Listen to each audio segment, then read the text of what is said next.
अजित पवारांविरोधात अंजली दमानी यांचं मुख्यमंत्री फडणवीसांना पत्र। अजित पवारांनी महिला आयपीएस अधिकाऱ्याला धमकावलं। अजित पवारांविरोधात गुन्हा दाखल करून घेणार, दमानी यांचा इशारा। गैरसमजातनं हा प्रकार घडला। अजित पवार प्रशासकीय अधिकाऱ्यांना कायम आदरानं वागवतात। महिला आयपीएस सोबतच्या वादावर जयकुमार गोरेंकडून अजित पवारांची पाठराखण। महिला आयपीएस सोबतच्या वादावर अजित पवारांच्या स्पष्टीकरणानंतर अमोल मिटकरींचा यू टर्न, तर आयपीएस अंजना कृष्णा यांच्या कागदपत्रांच्या तपासणीच्या मागणी मागे घेत मिटकरींची दिलगिरी। तर ही पक्षाची नाही तर वैयक्तिक भूमिका असल्याचं सुद्धा स्पष्ट। अजित पवार, तुम्ही पोल्ट्रीवरचे कामगार शोभता। अजित पवार, आपल्या मिटकरी नावाच्या श्वानाला आवरा, नाहीतर तो तुम्हाला तोंड काळं करायला लावणार।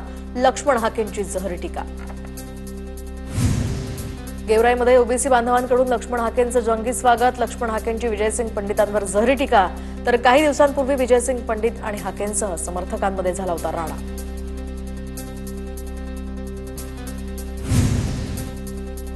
राजकारणामध्ये जे नवीन पुढारी आहेत त्यांचं समाजासाठी काहीही योगदान नाही। अपघातानं तयार झालेली माणसं राजकारणात येतात। लक्ष्मण हाकेंचं नाव न घेता राधाकृष्ण विखे पाटलांची टीका।